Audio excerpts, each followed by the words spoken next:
ये उस 100 दिन पूरा करने से पहले किसी मीडिया मंच पर सीधा उद्बोधन योगी जी का होने वाला है। योगी जी आपका आभार। एक बात और मैं कहूंगा कि पांचजन्य का जुड़ाव वो समाज की उस धड़कन को परखने के लिए है। उसके कारण है कि जो समाज के मन में है वो पांचजन्य की कलम में है। और इस शक्ति को जो लोग समझते हैं कि पांचजन्य किस स्पष्टता से लेता है, उसमें से योगी जी एक मुख्यमंत्री है। जब उत्तर प्रदेश में बहुत सारे लोगों को लग रहा था कि ये होगा कि वो होगा, रेस बराबर की है, साइकिल आगे निकल सकती है, मगर उस समय पर पांचजन्य ने बहुत सारे सर्वेक्षणों को लेकर अपने सर्वेक्षण कराकर जमीन पर अध्ययन करते हुए और जो काम हुए हैं ताल ठोक कर एक अंक निकाला था। और उसमें वो बात थी जो पूरा उत्तर प्रदेश कह रहा था मगर पूरे मीडिया में कहीं नहीं थी। वो बात हमने कही थी और उत्तर प्रदेश की जनता की जुबान में अगर मैं कहूँ तो उसका शीर्षक था अंक का, यही चुना था यही चुनेंगे, सही चुना था सही चुनेंगे। आज हमारे बीच में है योगी आदित्यनाथ जी। मैं उनको उद्बोधन के लिए आमंत्रित करूंगा, परंतु उससे पहले एक 2 मिनट की छोटी सी फिल्म मैं कहूंगा टीम से वो प्ले करें। उसके बाद बिना किसी औपचारिकता के सीधे हम उनके विचार सुन पाएंगे।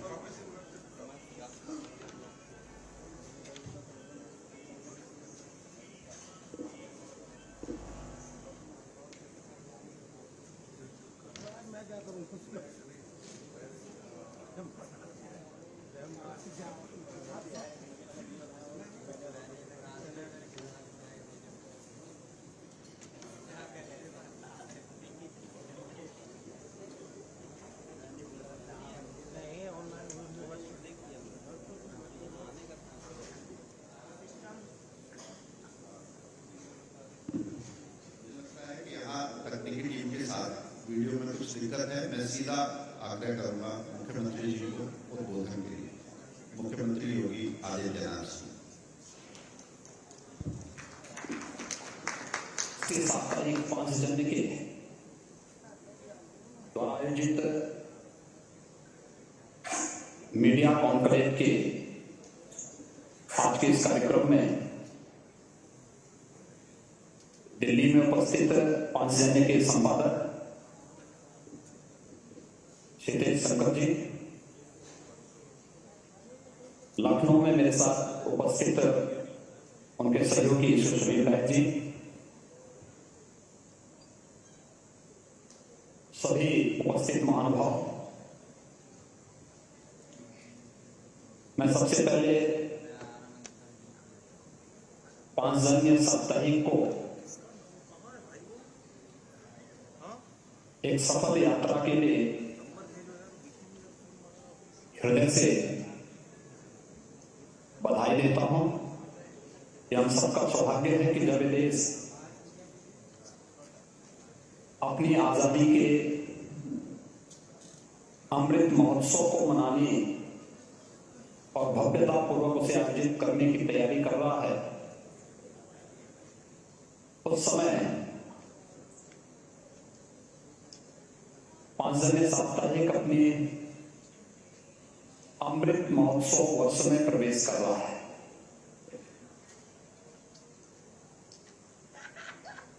यह क्षण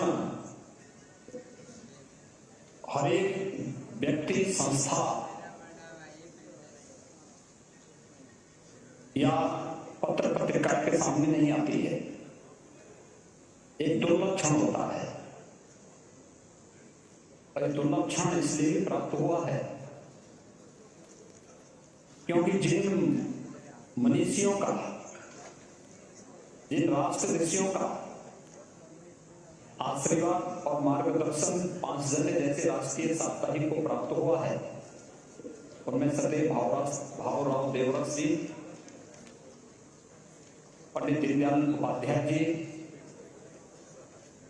और जिनकी लेखनी के माध्यम से 5 जनवरी ने एक नई ऊंचाइयां प्राप्त की, ऐसे पूर्व प्रधानमंत्री सर्वश्री अटल बिहारी वाजपेयी जी, जैसे राष्ट्रीय ऋषियों का आशीर्वाद जिस साप्ताहिक पत्रिका को प्राप्त होता रहा हो, हुआ हो, उसका जीवन यशस्वी होगा, इसमें कोई संदेह होना ही नहीं चाहिए। 5 जनवरी से मेरा परिचय बहुत पुराना है। विद्यार्थी परिषद के कार्यकाल के दौरान ही हम लोगों ने अपने विद्यार्थी जीवन में ही 5 जनवरी की इस साप्ताहिक पत्रिका को पढ़ने, राम जन्मभूमि आंदोलन में इसमें जो आलेख प्रकाशित होते थे, उस आलेख को वितरण करने, उसकी फोटोकॉपी उपलब्ध करवाने, अधिक से अधिक लोगों तक वो पहुंच सके, इसके बारे में उस कालखंड में हम लोग कार्य करते थे। विपरीत परिस्थितियों में कैसे कार्य करना है, यह जज्बा भी 5 जनवरी ने हम सबके सामने प्रस्तुत किया है। और मैं तो धन्यवाद दूंगा इस बात को लेकर के कि मीडिया जगत की आंखों को खोलने वाला है कि जब एक उपभोग थी कि उत्तर प्रदेश में क्या होगा 2022 के विधानसभा चुनाव में, 5 जन ने उस समय अपने विशेषांक निकाल करके ताल ठोक करके कह रहा था कि सरकार फिर से आएगी, हम भी मेजोरिटी के साथ आएगी। और एक पुख्ता विश्वास के साथ इस अभियान के साथ जोड़ करके 5 जन ने साबित किया कि उसके लिए राष्ट्रीय सर्वोपरि है और वह उन सभी मुद्दों को उठाएगा जो देश हित में होगा, देश के 135 करोड़ लोगों के हित में होगा। और मुझे लगता है कि किसी भी राष्ट्रभक्त का एक दायित्व होता है, वह जीवन के अलग अलग क्षेत्र में काम कर सकता है, क्योंकि हम सब इस बात को जानते हैं कि सभ्यता संस्कृतियों का संघर्ष ये केवल शस्त्र से नहीं, बल्कि यह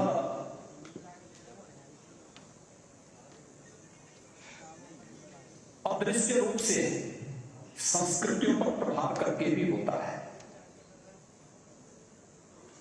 जो लोग आज के दिन पर इस बात को जानते हैं कि भारत को एक गुलाम नहीं बना सकते, भारत की सेना का मुकाबला नहीं कर सकते, वे छद्म रूप से हम पर प्रहार करते हैं और छद्म रूप में उनका प्रभाव अनेक अवसरों पर आप देख सकते हैं। लेकिन उन सभी स्थितियों में 5 जन ने सदैव एक प्रहरी के रूप में खड़ा होकर के संकनाद करता हुआ दिखाई देता है।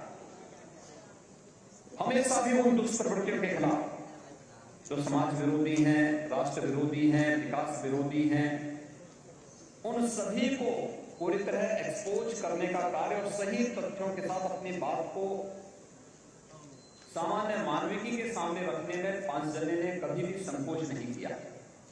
और इसलिए जब आज ये मीडिया कॉन्क्लेव दिल्ली में आयोजित हुआ है, मुझे भी इस कार्यक्रम में भाग लेना था, मेरी हार्दिक इच्छा भी थी, लेकिन उत्तर प्रदेश विधानसभा नई गठित हुई है और नई गठन के बाद हमारा बजट सेशन कल से प्रारंभ हो रहा है।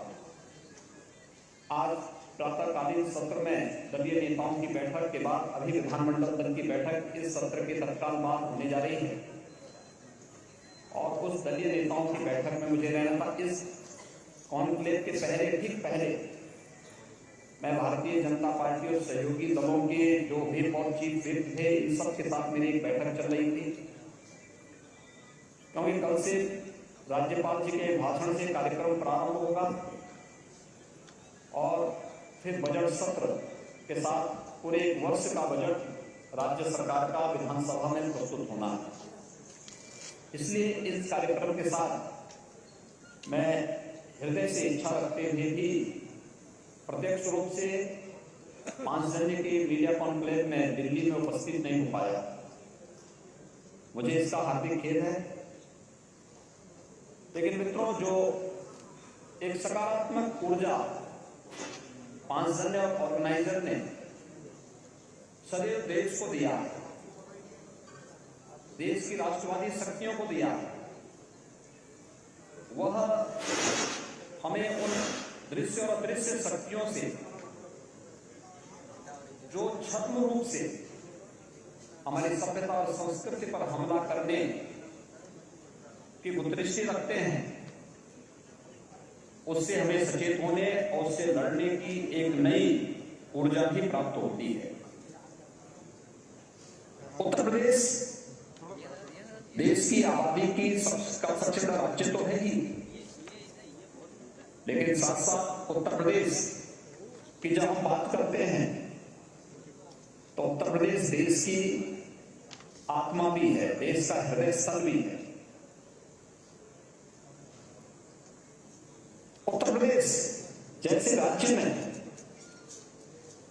जिस राज्य में भगवान राम पैदा हुए हो, जिस राज्य को गौरव प्राप्त हुआ हो कि वहां भगवान श्री कृष्ण जन्म ले और अपनी लीला का प्रदर्शन भी करे, उत्तर प्रदेश ही वह राज्य है जहां बाबा विश्वनाथ की कृपा बरसती है और दुनिया की सबसे प्राचीन नगरी काशी इसी उत्तर प्रदेश में। और यही नहीं, दुनिया की सबसे पवित्र नदी जो देवतुल्य है, मां गंगा और यमुना का आशीर्वाद भी उत्तर प्रदेश को प्राप्त होता है और प्रयागराज में दोनों का मिलन भी होता है। दुनिया का सबसे बड़ा आध्यात्मिक और सांस्कृतिक आयोजन कुंभ इन प्रयागराज में ही आयोजित होता है, अनेक शक्तिपीठों का स्थल। अगर हम पर्यटन की दृष्टि से देखें तो प्रधानमंत्री मोदी जी की रामायण सर्किट का केंद्र बिंदु, बौद्ध सर्किट का केंद्र बिंदु, आध्यात्मिक सर्किट का केंद्र बिंदु उत्तर प्रदेश है। और हम सबका सौभाग्य है कि उत्तर प्रदेश में हम लोगों को यहां की जनता जनार्दन की सेवा का अवसर भारतीय जनता पार्टी के साथ मिलकर के करने का सौभाग्य प्राप्त हो रहा है। मित्रों, साथ इसी उत्तर प्रदेश में 5 वर्ष पहले आप लोग देखते थे, उत्तर प्रदेश लोग ये मानते थे कि उत्तर प्रदेश देश के विकास का बैरियर है, यानी विकास में बाधा करने वाला राज्य है। लेकिन विगत 5 वर्षों के अंदर एक राष्ट्रवादी सोच की, एक ईमानदार सरकार प्रधानमंत्री मोदी जी के मार्गदर्शन और नेतृत्व में कैसे परिणाम दे सकती है। विगत 5 वर्ष के अंदर देश की लगभग 4 दर्जन ऐसी योजनाएं जिनमें उत्तर प्रदेश का पहले 2017 के पहले कोई स्थान नहीं था, आज उत्तर प्रदेश नंबर 1 पर उन सभी योजनाओं में आगे चल रहा है। यही नहीं, 2012 से 17 के बीच यही उत्तर प्रदेश था जिसमें 700 से बड़े दंगे हुए थे। महीनों तक उत्तर प्रदेश में कभी मुजफ्फरनगर, कभी बरेली, कभी मुरादाबाद, कभी मेरठ, कभी बुलंदशहर, कभी कानपुर, कभी लखनऊ, कभी अयोध्या, फैजाबाद में महीनों तक कर्फ्यू लगा रहता। लेकिन विगत 5 वर्ष के अंदर आपने देखा होगा कि विगत 5 वर्ष के अंदर उत्तर प्रदेश में कोई दंगा नहीं हुआ। और न केवल उत्तर प्रदेश के अंदर प्रत्येक नागरिक अपने आप को सुरक्षित महसूस कर रहा है, बल्कि उत्तर प्रदेश के अंदर माताएं, बहनें, खासतौर पर बेटियां अपने आप को सुरक्षित महसूस कर रही हैं। कई कानून राष्ट्रवाद के दौरान आपने देखा होगा कि आधी आबादी ने जाति मत मजहब से ऊपर उठकर के भारतीय जनता पार्टी के पक्ष में अपना समर्थन दिया और नई सरकार का गठन किया। नई सरकार का गठन होने के बाद आपने ये भी देखा होगा, रामनवमी के अवसर पर देश के कुछ राज्यों में दंगे हुए। विधानसभा चुनाव के बाद देश के अंदर तमाम राज्यों का इतिहास है कि चुनाव के बाद सरकार के गठन होने के बाद भीषण दंगे हुए, राजनीतिक विद्वेष की भावना से तमाम राजनीतिक दलों के और भारतीय जनता पार्टी के कार्यकर्ताओं को निशाना बनाया गया। सैकड़ों कार्यकर्ताओं की निर्मम हत्या होती है। लेकिन उत्तर प्रदेश देश की आबादी का सबसे बड़ा राज्य है, 25 करोड़ की आबादी का राज्य है। विधानसभा चुनाव में और विधानसभा चुनाव के बाद कोई दंगा नहीं हुआ। सरकार गठन होने के बाद रामनवमी का आयोजन भव्यता के साथ संपन्न हुआ। कोई दंगा नहीं, कोई विवाद नहीं। हनुमत जयंती का कार्यक्रम शांतिपूर्ण तरीके से संपन्न हुआ। और यही नहीं, पहली बार आपने भी देखा होगा, ये वही उत्तर प्रदेश है जहां छोटी छोटी बातों को लेकर दंगा होता था, लेकिन पहली बार अलविदा की नमाज और ईद की नमाज सड़कों पे नहीं पढ़ी गई। पहली बार आपने ये सुना होगा कि धर्मस्थलों से 1 लाख से अधिक माइक या तो हट गए हैं या उनकी आवाज कम हो गई है, और अब वही माइक स्कूल को, हॉस्पिटल को दान दिए जा रहे हैं जहां से लोग अपने कार्यक्रमों का संचालन कर सकते हैं। उत्तर प्रदेश ने इस दौरान डबल इंजन की सरकार के रूप में कार्य करते हुए एक बेहतर परिणाम भी दिया। देश की नंबर 2 की अर्थव्यवस्था बनने की ओर उत्तर प्रदेश अग्रसर हुआ। यानी हमें 70 वर्षों में उत्तर प्रदेश छठी अर्थव्यवस्था बन पाया। 70 वर्षों में उत्तर प्रदेश की प्रति व्यक्ति आय देश की प्रति व्यक्ति आय से लगभग 1/4 रह गई। आज उत्तर प्रदेश की प्रति व्यक्ति आय विगत 5 वर्ष के अंदर हम लोगों ने दुगनी से अधिक करने में सफलता प्राप्त की। उत्तर प्रदेश देश की नंबर 2 की अर्थव्यवस्था बनने की ओर अग्रसर है। व्यवसाय की सुगमता में उत्तर प्रदेश 14वें स्थान से आज नंबर 2 स्थान पर है। और ईज ऑफ लिविंग में प्रधानमंत्री जी के विजन के अनुरूप कार्य करते थे। हम लोगों ने 44 ऐसी योजनाओं में आज नंबर 1 स्थान पर उत्तर प्रदेश है, जिसकी लोग पहले कल्पना भी नहीं करते थे। आज इंफ्रास्ट्रक्चर डेवलपमेंट के सर्वाधिक कार्य उत्तर प्रदेश में हो रहे हैं। और उत्तर प्रदेश आज एक्सप्रेस वे के रूप में भी जाना जाने वाला प्रदेश।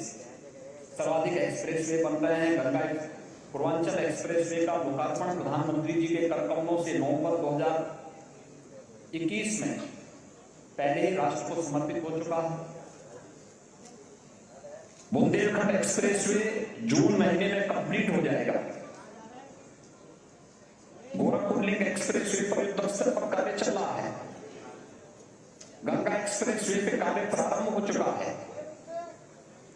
दिल्ली मेरठ 12 लेन का एक्सप्रेस वे क्रियाशील हो चुका है। दिल्ली से मेरठ की दूरी जिसे पहले 3 से 4 घंटे लगते थे तय करने में, आज मात्र 45 मिनट में इस दूरी को तय किया जा सकता है। देश के अंदर सर्वाधिक शहरों में मेट्रो वाला स्टेट यूपी है। और देश के अंदर बेहतर एयर कनेक्टिविटी का राज्य भी उत्तर प्रदेश है। 2017 के पहले हमारे पास मात्र 2 एयरपोर्ट थे जो पूरी तरह क्रियाशील थे। आज उत्तर प्रदेश में 9 ऐसे एयरपोर्ट हमारे पास हैं जो क्रियाशील हैं। हम लोग कुशीनगर में एक अंतर्राष्ट्रीय एयरपोर्ट क्रियाशील कर चुके हैं। अयोध्या में इंटरनेशनल एयरपोर्ट बनाने की कार्रवाई युद्ध स्तर पर आगे बढ़ रही है। गौतम बुद्ध नगर जनपद के जेवर में भी एक इंटरनेशनल एयरपोर्ट का निर्माण हो रहा है। यानी 5 इंटरनेशनल एयरपोर्ट वाला देश का पहला राज्य उत्तर प्रदेश बनने जा रहा है। एयर कनेक्टिविटी विकास को एक तीव्रता देता है, जीवन को आसान करता है, लोगों के गंतव्य को आसान बनाता है और समय की बचत करने के साथ साथ लोगों की सोच में व्यापक परिवर्तन का कार्य भी बनता है। और वह कार्य आज उत्तर प्रदेश में सुगमता पूर्वक आगे बढ़ रहा है। उत्तर प्रदेश खाद्यान्न उत्पादन में वर्तमान में देश में अग्रणी स्थान पर है। कोरोना कालखंड में उत्तर प्रदेश के मॉडल का देश और दुनिया में चर्चा हुई। सबसे बड़ी आबादी, लेकिन कोविड पॉजिटिविटी रेट सबसे कम, मृत्यु दर सबसे कम, सबसे अधिक टेस्ट करने वाला, सबसे अधिक वैक्सीन देने वाला राज्य और विपरीत परिस्थितियों में भी लड़ने की क्षमता रखने वाला राज्य।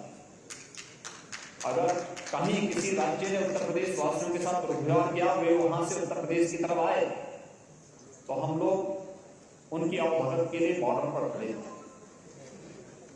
भारत सरकार हमें मदद कर रही थी और हम लोग उन्हें सबको उनके घरों तक पहुंचाने में हमें मदद मिली। ऐसे ही अन्य तमाम कार्य हम लोगों ने समयबद्ध ढंग से आगे बढ़ाने का कार्य किया। उत्तर प्रदेश में इस दौरान कई मॉडल हम लोगों ने खड़े किए। खासतौर पर 38 जिले हमारे ऐसे थे जो 2017 के पहले संचारी रोग से बुरी तरह प्रभावित थे। इंसेफ्लाइटिस से, डेंगू से, मलेरिया, कालाजार, चिकनगुनिया और ये तमाम प्रकार की बीमारियां थी, जिसके कारण हजारों बच्चों की मौतें, हजारों मौतें होती थी प्रतिवर्ष। आज मुझे बताते हुए प्रसन्नता है कि इन मासूम बच्चों की जान को सरकार की प्रबंधन ने बचाने में सफलता प्राप्त की। आज इंसेफ्लाइटिस पूरी तरह नियंत्रण में है, डेंगू नियंत्रण में है, मलेरिया नियंत्रण में है, चिकनगुनिया, कालाजार, इन सब के उन्मूलन की दिशा में सरकार ने मजबूती से कदम आगे बढ़ाए। कोरोना प्रबंधन हमारा पहले से ही इसकी सराहना WHO, नीति आयोग जैसी प्रतिष्ठित संस्थाएं कर चुकी हैं। उत्तर प्रदेश में बाढ़ से 2017 के पहले हमारे 36 जनपद ऐसे थे जो संवेदनशील या अति संवेदनशील थे। हम लोगों ने उसका एक नया मॉडल दिया, नदियों को चैनलाइज करने, बाढ़ नियंत्रण के कार्य को समयबद्ध ढंग से आगे बढ़ाने। और आज मुझे बताते हुए प्रसन्नता है कि उत्तर प्रदेश में बाढ़ अब 3 से 4 जनपदों तक सीमित रह गई है। बहुत शीघ्र हम वहां उन जनपदों को भी बाढ़ से मुक्त करने के एक अस्थायी समाधान की ओर बढ़ रहे हैं। उत्तर प्रदेश के अंदर न केवल डेवलपमेंट में, बल्कि हम लोगों ने विगत 5 वर्ष के अंदर, यानी 70 वर्षों में जितना निवेश उत्तर प्रदेश में नहीं हुआ, हम लोगों ने उससे ज्यादा निवेश विगत 5 वर्ष के अंदर किया। और अभी 3 जून को प्रधानमंत्री जी को फिर हम लोग लखनऊ आमंत्रित कर रहे हैं। 75,000 करोड़ रुपए से अधिक के निजी निवेश के प्रस्ताव को हम जमीनी धरातल पर रखने की कार्रवाई को आगे बढ़ा रहे हैं। 3 लाख करोड़ रुपए से अधिक के निवेश को हम पहले ही प्रदेश के अंदर लागू कर चुके हैं। कोरोना कालखंड में जब लोग स्वयं की जान बचा करके कोरोना जैसी महामारी के सामने पूरी तरह पस्त हो चुके थे, तो उत्तर प्रदेश की 25 करोड़ जनता को बचाने के साथ प्रदेश में हम निवेश के बेहतर गंतव्य के रूप में भी काम कर रहे हैं। देश का पहला डिस्प्ले यूनिट चीन से लाने में हमें सफलता प्राप्त हुई कोरोना कालखंड में। उत्तर भारत का पहला डाटा सेंटर कोरोना कालखंड में हम लोग गौतम बुद्ध नगर जनपद में स्थापित कर रहे हैं। लगभग 65,000 करोड़ रुपए के निवेश के प्रस्ताव कोरोना कालखंड में हम लोगों ने उत्तर प्रदेश के अंदर लाने में हमें सफलता प्राप्त हुई। उत्तर प्रदेश ने अपने सभी कार्यक्रमों को इस दौरान प्रधानमंत्री मोदी जी के मार्गदर्शन और उनके नेतृत्व में आगे बढ़ाने का काम किया। और जो हमारी परंपरागत पहचान थी, हमारी सभ्यता, हमारी संस्कृति, हमारे मानवित्व, उन सब के लिए भी हमने काम किया। याद करिए, उत्तर प्रदेश में जब सरकार आई थी तो हमारी सरकार ने अवैध बूचड़खानों को पूरी तरह बंद किया, गौ तस्करी नहीं हुई। लेकिन इसका एक खामियाजा भी हम लोगों को कुछ देर के लिए भुगतना पड़ा था, जब निराश्रित गौआश्रय, जो निराश्रित गौवंश सड़कों पर और खेतों में दिखाई देने लग गया। यानी वह पहले तस्करी के रास्ते गौ तस्कर उसे यहां से तस्करी के रास्ते बूचड़खाने में पहुंचाते थे। हमने बूचड़खाने बंद किए, तस्करी बंद की, तो इन गौवंश को बचाने की चुनौती हमारे सामने है। हमने निराश्रित गौआश्रय स्थल स्थापित किया। लगभग 5,600 से अधिक निराश्रित गौआश्रय स्थल वर्तमान में हमारे पूरे प्रदेश में संचालित हो रहे हैं। और बड़ी पवित्रता के साथ इन कार्यक्रमों को आगे बढ़ाया गया। 9 लाख से अधिक गोवंश इस समय हमारे पास इन निवासित गोआश्रय स्थलों में, और अब तो प्रधानमंत्री मोदी जी के आशीर्वाद से हम इसको एक नया मॉडल खड़ा कर रहे हैं। वाराणसी में गोवर्धन योजना के अंतर्गत गाय के गोबर से सीएनजी बनाने की एक नई पद्धति को वहां आगे बढ़ा करके आसपास के गांवों से 1 रुपए पर किलो के हिसाब से ताजा गोबर खरीदा जा रहा है और गोवंश की रक्षा का भी कार्य किया जा रहा है। साथ साथ 3 प्रकार की योजनाएं जो राज्य सरकार स्वयं संचालित कर रही है। एक, जिस योजना के अंतर्गत राज्य सरकार निवासित गोआश्रय स्थल संचालित कर रही है। दूसरी योजना, जिसमें कोई भी किसान अगर अपने घर में 4 गोवंश तक रखता है, उसे 900 रुपए पर गोवंश हर माह राज्य सरकार के द्वारा दिया जा रहा है। तीसरी योजना, पोषण मिशन के अंतर्गत जो बच्चे कुपोषित हैं या जो माताएं कुपोषित हैं, उन्हें हम निवासित गोआश्रय स्थल से एक दुधारू गाय देते हैं, दूध देने वाली गाय देते हैं, और गाय के साथ साथ 900 रुपए हर माह उस परिवार को उपलब्ध कराया जाता है। यानी गोवंश की रक्षा करने के लिए वह सब कार्य उत्तर प्रदेश शासन के स्तर पर प्रारंभ हुए हैं। अब हम उसे ऊर्जा के साथ साथ प्राकृतिक खेती के साथ भी जोड़ने का कार्य कर रहे हैं, जिसके जल स्तर पर ट्रेनिंग के प्रोग्राम वर्तमान में राज्य के अंदर संचालित हो रहे हैं। मित्रों, ये हमारा सौभाग्य है कि देश के यशस्वी नेतृत्व के कारण आज अयोध्या में जो वर्षों से 500 वर्षों से तमन्ना थी हमारे पूर्वजों की कि भगवान राम का भव्य मंदिर बने, गुलामी के बंधनों से मुक्ति मिले, आज अयोध्या में वह दिन भी हम सब अपनी आंखों से देख रहे हैं। 5 महीने की लड़ाई का साक्षी रहा, नेतृत्व करता रहा। अयोध्या में भगवान राम का भव्य मंदिर के निर्माण का कार्यक्रम जिस युद्ध स्तर पर चल रहा है, पूरा देश और पूरी दुनिया का हर सनातन हिंदू धर्मावलंबी और हर भारतवासी उस पर गौरव की अनुभूति करता है। काशी में काशी विश्वनाथ धाम जिस भव्यता के साथ आपके सामने आया है, इस सबके सामने मथुरा, वृंदावन और ब्रज तीर्थ के विकास के ब्रज तीर्थ विकास परिषद कार्य कर रहा है। चित्रकूट संवर रहा है। मां विंध्यवासिनी धाम एक नए ओज के साथ आदिशक्ति मां भगवती की कृपा का प्रसाद सबको वितरित कर रहा है। गंगा की अविरलता और निर्मलता नमामि गंगे परियोजना के माध्यम से देखते हुए बन रही है। सुख तीर्थ हो या नेमिष तीर्थ, इन सब के विकास के लिए कार्य योजना आगे बढ़ रही है। एक व्यवस्थित कार्य योजना बनाकर राज्य सरकार कार्य कर रही। मुख्यमंत्री पर्यटन संवर्धन योजना के अंतर्गत हर विधानसभा क्षेत्र में एक धर्मस्थल को उसके पौराणिक और ऐतिहासिक पहचान को बनाए रखते हुए उसकी नवीन काया के साथ प्रस्तुत करने का कार्य भी हुआ। 700 से ऐसे अधिक धर्मस्थलों का हम लोगों ने विगत 5 वर्ष के अंदर पुनरुद्धार किया। ये कार्यक्रम निरंतर आगे बढ़ रहा है।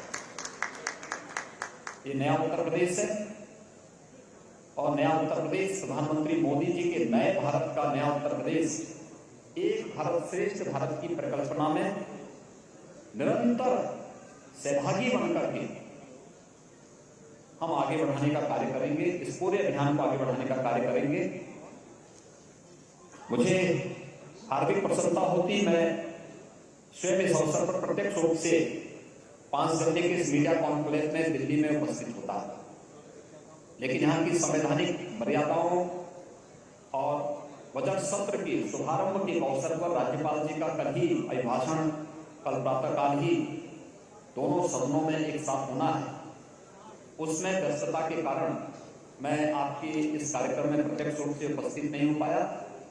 लेकिन मैं पांचजन्य में देश जी को और उनकी पूरी टीम को इस बात के लिए आश्वस्त करता हूं कि पांचजन्य के इस पूरे अभियान में हमारा पूरा सहयोग होगा और जब भी आप कहेंगे हम हर प्रकार से इस कार्यक्रम को आगे बढ़ाने में पूरी मदद हमारी सरकार करेगी। मैं आपके इस पूरे कॉन्क्लेव के लिए, आपकी सकारात्मक ऊर्जा के लिए 5 जनवरी के द्वारा प्रदेश और देश के हित में किए जाने वाले इस अभियान के लिए आप सबको मैं हृदय से धन्यवाद देता हूं, आप सबका अभिनंदन करता हूं, इस पूरे अभियान के प्रति अपनी शुभकामनाएं भी देता हूं। मुझे पूरा विश्वास है कि जिन महामनीषियों की तप और ऊर्जा से आज 5 जन्य इस नई ऊर्जा के साथ आगे बढ़ रहा है, अब हमें इसका डिजिटल फॉर्म भी देख करके बहुत प्रसन्नता होती है। 40 लाख से अधिक लोग एक साथ इस व्यूज के साथ जुड़ते हैं और इसे और अच्छे ढंग से आगे बढ़ाने की आवश्यकता है, क्योंकि लोगों के मन में 5 जनवरी के प्रति, ऑर्गेनाइजर के प्रति बहुत अच्छा भाव, बहुत सकारात्मक भाव। कहीं ना कहीं हम लोगों की कहीं कमी है कि हम लोग उन लोगों तक चाहते हुए भी उसको नहीं पहुंचा पा रहे। इसको और अच्छे ढंग से आगे बढ़ाने की आवश्यकता है।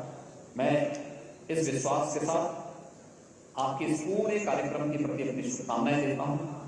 आप सब जो भी वहां महानुभाव उपस्थित हुए हैं, मैं उन सबको भी इस अवसर पर अभिनंदन करता हूं। आप सबके प्रति मेरी शुभकामनाएं। धन्यवाद।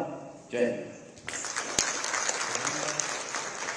मुख्यमंत्री जी, आपके इस उद्बोधन के लिए और जितने तथ्य इसमें थे, जितने आंकड़े इसमें थे, जितनी तुलनाएं हम कर सकते थे, मुझे लगता है कि साक्षात्कार करते तो कुछ प्रश्नों में शायद इतनी बात नहीं निकलती जो इस समय की बाधा ने इसे एक सुअवसर में बदल दिया। आज हमारे उत्तर प्रदेश के ब्यूरो चीफ सुनील राय जी वहां पर हैं, तो मैं कहूंगा कि भारत प्रकाशन परिवार की ओर से आपको स्मृति चिन्ह देने के लिए सुनील जी आगे आए। वहां सुशासन है, सुराज है, हम रामराज का चित्र दे सकते थे, परंतु उत्तर प्रदेश लीला नगरी भी है, तो लीलाधर कृष्ण की ये मूर्ति आपके लिए।